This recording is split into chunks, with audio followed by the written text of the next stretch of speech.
Boa tarde, hoje quarta-feira, 19 de março de 2014, o RN Acontece está começando na tela da Band. Greve dos professores já passou de 50 dias no Rio Grande do Norte. Deputados analisam o último projeto do governo que atende aos professores. Inadimplência cresce mais de 5% no país. Henrique Eduardo Alves já decidiu que vai concorrer ao governo do estado. O presidente do Diretório Estadual do PPS, Valber Júnior, é o nosso entrevistado. Esta quarta-feira, agora no RN Acontece.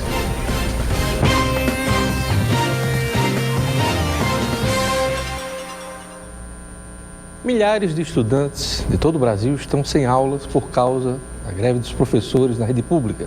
No Rio Grande do Norte, a paralisação já dura mais de 50 dias. Em algumas escolas, alunos tiveram apenas um dia produtivo este ano. A reportagem é de Rayane Guedes. Heloísa deveria estar na sala de aula, mas passou a manhã de hoje em casa. Ela e os outros 3 irmãos são alunos de uma escola estadual em Natal. No ano letivo de 2014, eles tiveram apenas um dia de aula. A gente até iniciou um grupo de estudo e tal, mas não é a mesma coisa ser um professor para estar tirando as dúvidas. Chegado o primeiro dia de aula, porque foi quando os professores se reuniram, e passaram para os alunos as informações que iriam dar início à greve. A greve da educação no Rio Grande do Norte já soma 50 dias e as escolas públicas tiveram ainda um outro motivo para amanhecerem fechadas. A Confederação Nacional dos Trabalhadores em Educação convocou as escolas públicas de todo o país a pararem as suas atividades por 3 dias. As salas de aula só devem voltar a ter alunos na quinta-feira desta semana.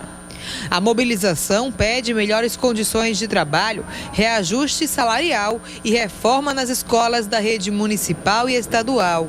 No Rio Grande do Norte, onde os professores recebem um dos menores salários do país, a maioria dos alunos concorda com as motivações, mas já prevê os prejuízos. Pela parte dos professores eu acho certo, porque eles estão lutando pelo direito deles, mas a gente acaba se prejudicando pelo fato de os alunos de colégio particular estarem tendo aula e a gente não está. E quando chega nas férias eles estão sem aula e a gente tendo aula. Olha, a Assembleia Legislativa apreciou agora de manhã o projeto de lei que altera o plano de cargos, carreira e remuneração do magistério. A matéria chegou ao Legislativo Estadual no final da tarde de ontem. A principal mudança diz respeito à troca de nível, mudança de nível e progressão de carreira. De acordo com a lei em vigor, o professor ou especialista em educação muda de nível a partir de uma especialização, mestrado ou doutorado, mas retroage na classe perdendo 1 ou 2 letras. Com a mudança proposta pelo governo e reivindicada pelos professores em greve, o professor vai avançar no nível sem alteração da letra, conquistando um benefício no salário consideravelmente superior ao que recebe hoje ao se qualificar. Com este projeto, o governo espera zerar sua pauta de benefícios represados com a categoria dos professores. A votação vai acontecer amanhã e na sexta-feira os professores já têm assembleia marcada para possivelmente encerrar a greve. Vamos aos destaques dos jornais locais nesta quarta-feira, 19 de março. O Novo Jornal diz aqui, na sua manchete principal, caso da padaria vai ser apurado pelo Judiciário. Pleno do TJ aprova a instauração de processo disciplinar contra o desembargador Dilermando Mota por abuso de autoridade. Ele não foi afastado. Foi assunto ontem aqui no RN Acontece. A Tribuna do Norte diz aqui na sua manchete principal, homicídios. A Delegacia de Homicídios possui 200 inquéritos parados. A Delegacia especializada em homicídios em Natal acumula pelo menos 200 inquéritos instaurados pelos 4 delegados que trabalham na unidade. Sem estrutura e efetivo necessários, as investigações estão paradas e os crimes ainda sem elucidação. É o destaque da Tribuna do Norte. Em Mossoró, o moçoroense estampa. E agora, José? Agricultores depositam esperança no dia de São José para um bom período de chuvas. Meteorologistas preveem precipitações para vários pontos do estado. O Jornal de Fato destaca na manchete principal: Parque da Cidade tinha sobrepreço de 300%. A Gazeta do Oeste destaca: empresário quer levar jumentos para São Paulo. O empresário paulista Eduardo Alves da Cunha entrou em contato com o jornal Gazeta do Oeste, em Mossoró, solicitando contato com a presidência da Associação de Proteção aos Animais, porque ele quer ajudar a abrigar os animais e, por isso, disponibilizou-se a levar alguns jumentos para 2 fazendas que ele tem em Minas Gerais e em São Paulo. Nesta quarta-feira, 19 de março, o portal de notícias No Minuto destaca: indústria brasileira direciona produção cada vez mais o mercado interno, revela a CNI. O coeficiente de exportações líquidas foi negativo pela primeira vez, 0,1% negativo na indústria de transformação em 2013. Também destaque no Minuto: São Gonçalo fica em segundo no ranking de empregos do Rio Grande do Norte em fevereiro deste ano. Só nos primeiros 2 meses de 2014, São Gonçalo já conseguiu elevar em 54% as vagas de trabalho em relação ao mesmo período de 2013. Também destaque no Minuto: tecnologia 4G estará restrita a visitantes de alguns países durante a Copa.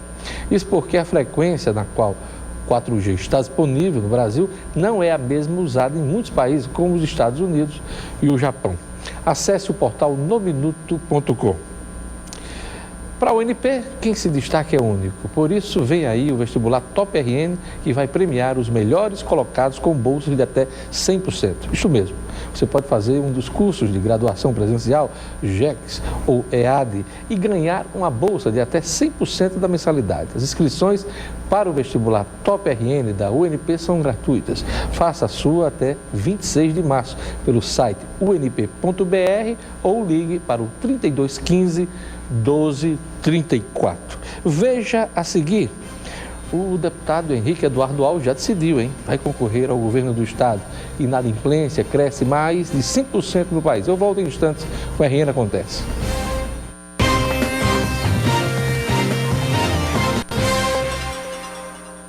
O SPC divulgou o número de consumidores inadimplentes no país. Houve um aumento de 5,54%. A reportagem é de Milena de Pontes. 42 milhões de consumidores que deixaram de pagar pelo menos uma dívida nos últimos 5 anos, segundo estimativas do Serviço de Proteção ao Crédito. O crescimento do número de pessoas inadimplentes é devido às compras não planejadas e parceladas. Para quitar dívidas já existentes, o consumidor acaba aderindo a novas linhas de crédito. O endividamento no Brasil é muito grande, inadimplência alta, e a única maneira deles obterem crédito é o consignado, por questão da aprovação do crédito, que é garantido, é mais fácil. O número de inadimplentes subiu 5,54% em fevereiro deste ano, comparado ao mesmo período do ano passado. O dado é referente a contas de água, luz, dívidas com bancos e comércio. A alta dos juros e a inflação fazem com que as pessoas tenham mais dificuldades para pagar as dívidas. Com a alta da inadimplência, os comerciantes decidiram optar por meios mais seguros de vendas, como financiamentos e cartões de crédito. Já comprei muito e já paguei muito. Não devo a ninguém, só a Deus. Eu me interessei pelo smartphone, comecei com o smartphone, aí depois eu descontrolei, comecei a comprar. Hoje devo mais de R$3.000 à portadora e estou devendo até hoje. Há muita dificuldade ao fato de ter o nome sujo. Geralmente vocês vêm comprar no crediário e o seu nome não consegue ser aprovado por fato disso acontecer.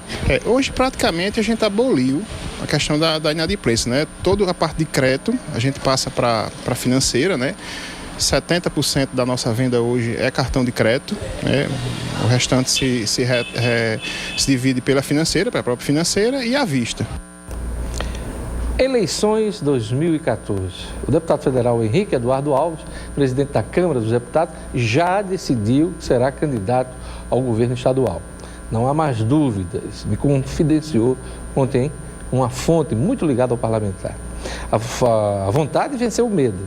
Henrique já perdeu 2 eleições majoritárias para prefeito de Natal e treme só de pensar que pode ficar sem mandato. Mas ele criou coragem. Henrique Eduardo Alves vai disputar o governo ao lado de Vilma de Faria, do PSB, postulante à única vaga do Senado da República. A líder do PSB também já tomou sua decisão. Só falta o anúncio da aliança. Há rumores que a chapa poderá ser anunciada no dia 28 deste mês. Mais uma viagem de Henrique ao exterior poderá adiar o ato para meados de abril.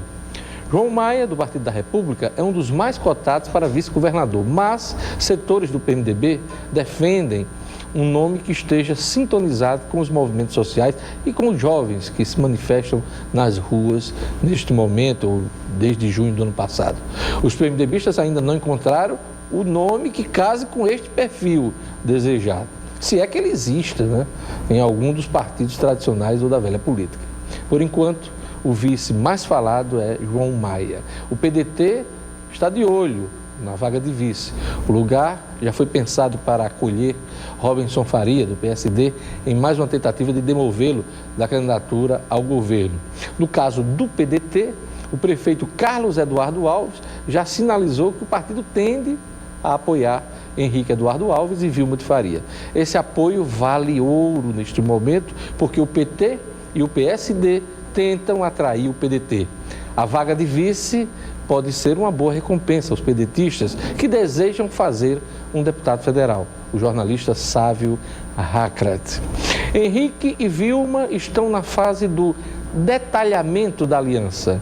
Eu já noticiei aqui no RN Acontece e também no portal No Minuto, que a vice-prefeita fez algumas exigências. Em caso de vitória de Henrique Eduardo Alves para o governo, Vilma deseja ocupar 3 secretarias do governo com indicações do PSB, entre as quais a Secretaria do Trabalho, Habitação e Ação Social.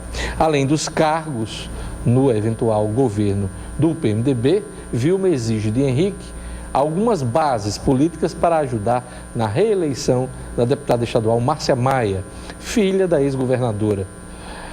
E tudo isso está em discussão neste momento, são as negociações. Outra exigência de Vilma diz respeito ao financiamento da campanha majoritária, que deve ficar a cargo do PMDB. Ela só vai apresentar a conta a Henrique. Henrique Eduardo Alves concordou com tudo. Ele vai pagar o preço para ter Vilma de Faria como aliada. Melhor tê-la como aliada do que adversária, não é mesmo? Para Henrique, Vilma era um problemão. Diretores executivos da FIFA estiveram em Natal para debater o funcionamento do comércio durante a Copa do Mundo. Veja na reportagem.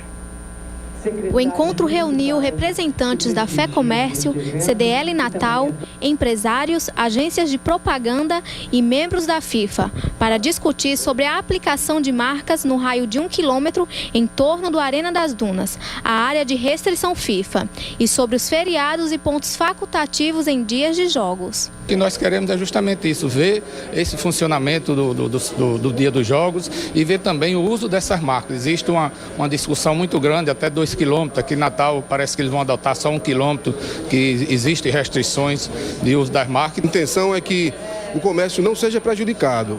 O ideal é que tudo aconteça de forma tranquila e que o comércio não seja prejudicado. Nós vamos defender isso, inclusive. As orientações são para evitar choques com os patrocinadores oficiais do torneio e prevenir problemas judiciais e policiais. A Lei Geral da Copa, número 12.663, exige que os lugares que receberão o evento devem criar um decreto municipal onde deverá vir detalhado o que pode ou não ser feito nos arredores do estádio. Esse decreto é uma lei de acordo com a legislação vigente da cidade. Cada município terá um decreto próprio, porque cada município tem uma legislação própria municipal. Então, o município de Natal, até o dia 30 de março, o prefeito deverá já fazer a publicação sancionada dessa lei. O coordenador de programa de proteção de marcas da FIFA, Alquijan, explica que os comerciantes não devem fazer o uso indevido das identidades visuais do evento. Entre as decisões da FIFA está a proibição em divulgar produtos ou serviços com as marcas da Copa se não for uma empresa patrocinadora oficial. Para quem desobedecer essas restrições, a pena pode chegar até 1 ano de detenção. Restaurantes, bares e comércio informal não poderão também utilizar material de empresas concorrentes, como mesas adesivadas, cadeiras e portas-garrafas. Segundo a FIFA, essas são medidas para proteger o fundo de comércio da empresa e patrocinadores. Além dessas orientações, os comerciantes e empresários da cidade estão preocupados com a possibilidade de dias de jogos serem decretado feriado. Eu acredito que até no Jogo do Brasil pode até ser feriado e a gente funcionar como horário do dia de domingo. Agora, no dia de jogos, na sede da Copa, que nós somos uma delas, eu acredito que o comércio deverá funcionar normal. Até porque nós vamos ter turistas de fora do Brasil e turistas de fora de Natal, do Rio Grande do Norte. Então, por que a gente vai fechar um comércio quando é um dia que, inclusive, pode ser um dia bom para poder fazer vendas? Se a prefeitura realmente conseguir transformar o feriado em ponto facultativo, vai ser muito bom para os empresários, porque a gente vai poder abrir nosso negócio sem precisar de pagar as encargos de hora extra, que sempre fica muito pesado, já que são muitos jogos. Então, se isso realmente acontecer, vai ser excelente para o comércio de Natal e não vai ter prejuízo nem para a população, nem para os turistas que vão visitar a nossa cidade.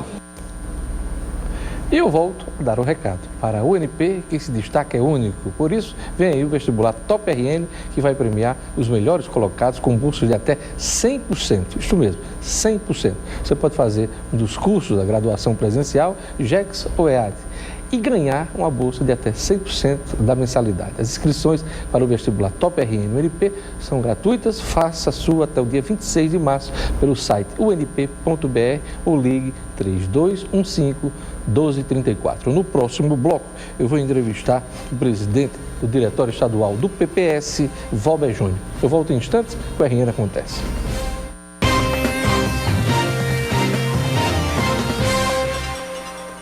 O PPS, Partido Popular Socialista, caminha para compor o bloco de legendas em torno da candidatura majoritária do PMDB ao governo do Estado. O candidato do PMDB deverá ser Henrique Eduardo Alves, como eu falei no bloco anterior, juntamente com Vilma de Faria para o Senado. O presidente estadual do PPS, Valber Júnior, está aqui com a gente. Boa tarde, Valber. Boa tarde, Diógenes. Quando é que o PPS bate o martelo em torno do apoio a algum dos concorrentes aí? Ontem houve uma reunião da direção do partido, uma reunião muito concorrida, onde a gente fez uma análise do quadro nacional, há uma nova configuração, uma nova agenda, uma proposta de um novo pacto político no Brasil, ensejada por Eduardo Campos, e que o PPS e a Rede se uniram a esse programa, a essa plataforma, para tentar mudar o rumo que o Brasil pode tomar nas eleições deste ano. Depois discutimos o quadro estadual. O quadro estadual é semelhante. Há uma perspectiva de reunir forças suficientes, experientes, comprometidas com a democracia e com o avanço, para tirar o Rio Grande do Norte do abismo em que ele se encontra, desse buraco negro em que o Estado foi jogado pela incompetência e pela falta de habilidade da atual governadora Rosalba Ciarline. Portanto, a gente está nessa perspectiva de encontrar candidatos e alianças que sejam capazes de mudar o Brasil e mudar o Rio Grande do Norte para melhor. No caso do Rio Grande do Norte, o caminho é esse bloco do PMDB com o PSB? A gente tem conversado tanto com o PSB como com o PMDB, assim como com o vice-governador Robson Faria.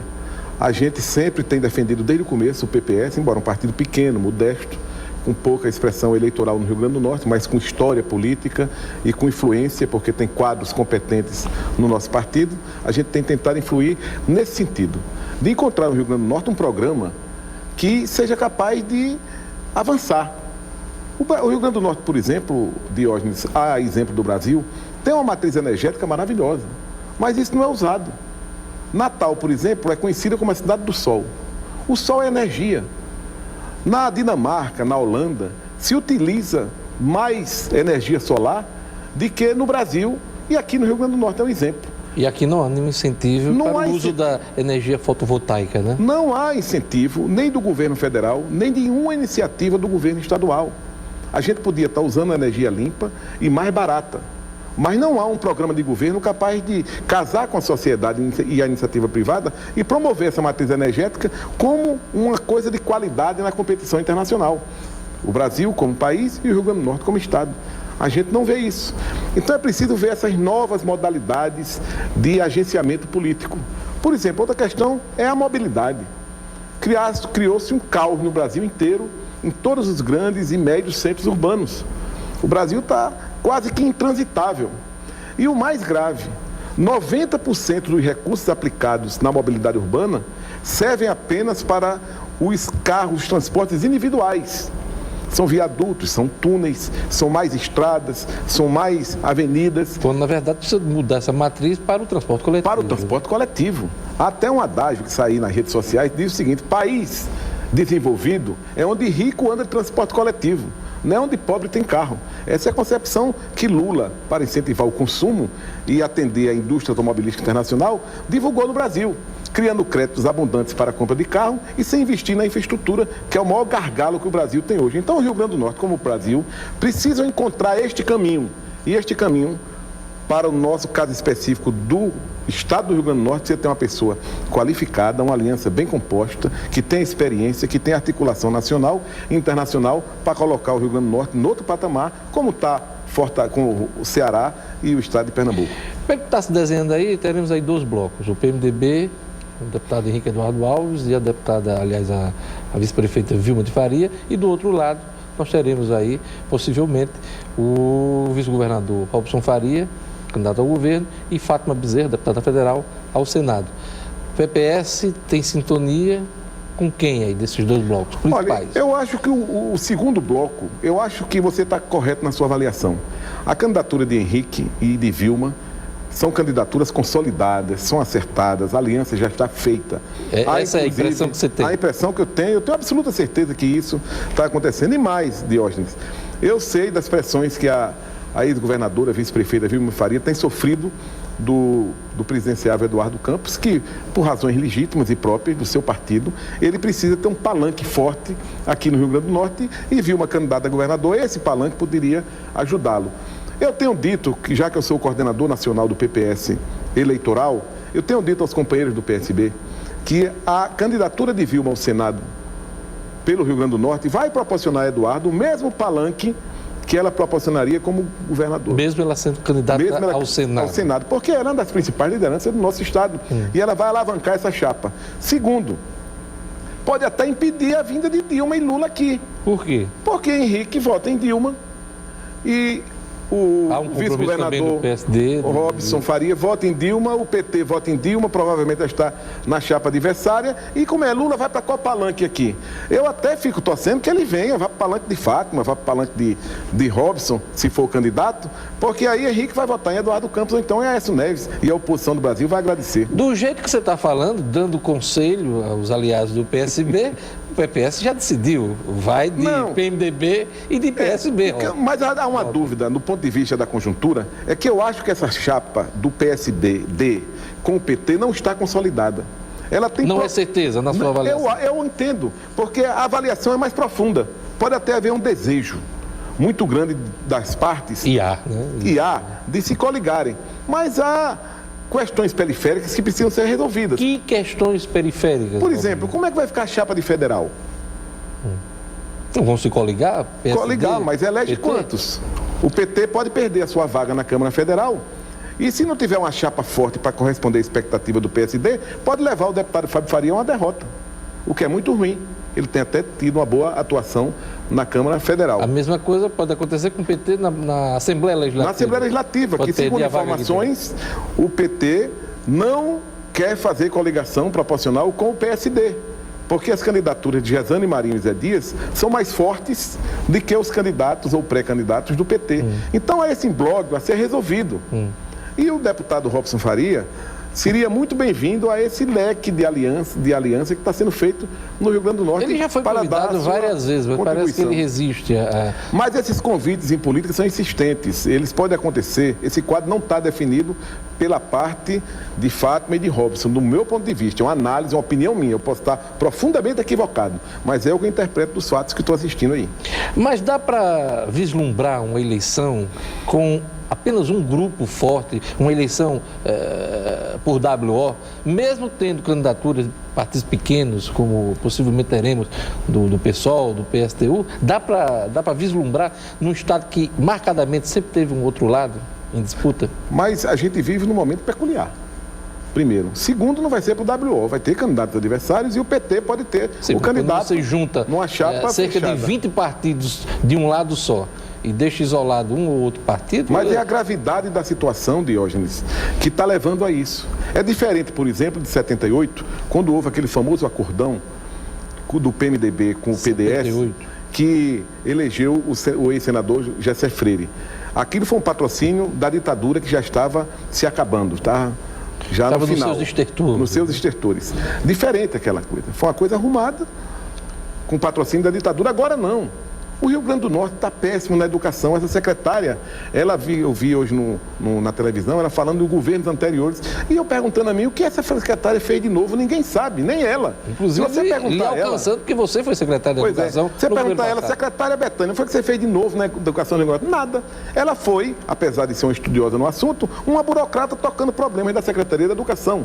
Porque o plano de cargos e salários do Estado foi feito na gestão de Vilma de Faria por mim.